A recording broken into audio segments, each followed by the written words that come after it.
Mapagpalang araw mga ka-agri. For today's video mga ka-agri, papakita ko sa inyo yung ating hand tractor mga ka-agri. I-evaluate natin yung performance ng ating biniling hand tractor mga ka-agri dahil para naman sa mga viewers at sa mga gustong bumili ng ganitong equipment, farm equipment. So i-evaluate natin kung gaano kaganda gamitin ang binili natin 7 horsepower ang kalakas. So tingnan natin kung advisable ba siya sa farm gardening mga ka-agri.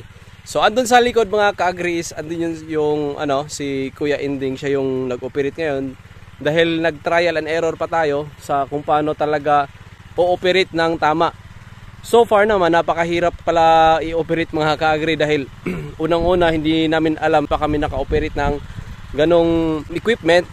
So ngayon is experience na namin na meron palang kailangang guide.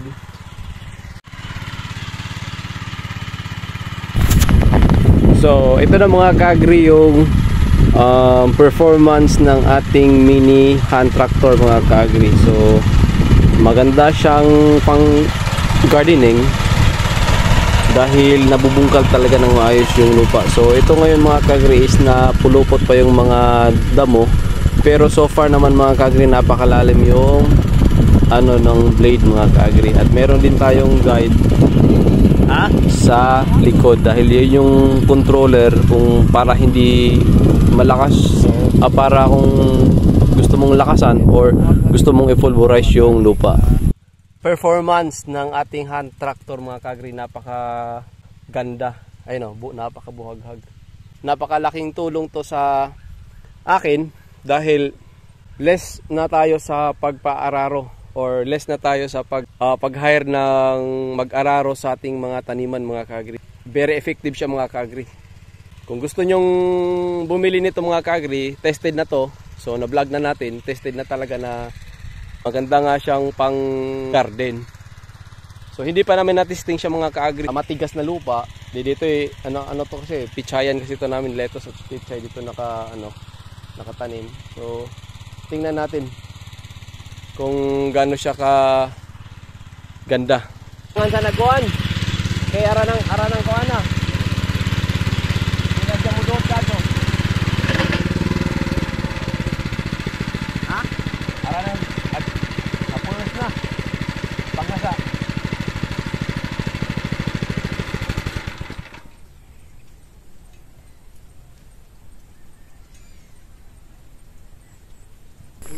So dito mga ka-agri is pinastop ko muna si Kuya Inding sa pag-araro dahil sobrang dami na yung nakapulupot sa mini tiller.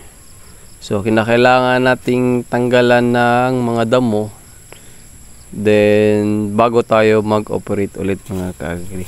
Dahil mahirap na pag mapasubo yung mini tiller natin dahil sobrang bigat na niya ng nakapulupot, so baka hindi na iikot yung gulong. So kinakailangan nating tanggalan. So madali lang naman to tanggalin mga ka-agri. Pwede nyo tong tanggalin yung gulong na bakal para mas mabilis, or even tanggalin na lang yung mga nakapulupot. Pero much better talaga na tatanggalin yung gulong kasi meron kasing sa gearbox andun nakapulupot yung na mga damo. Mahirap na kasi pag hindi natin tinanggalan yung nakapulupot, so baka mag-cause pa siya ng error or sira sa ating hand tractor. So kinakailangan nating alagaan or ampingan ang atong investment dahil dito tayo nakasalalay sa pag-araro. So ito na mga ka-agri is nag-start na ulit sa pag-araro si Kuya Inding dahil medyo na siya, medyo tanghali na. And then malaki-laki naman din yung ating naararo. So ipapahinga muna natin yung ating hand tractor and then nagugutom na rin tayo.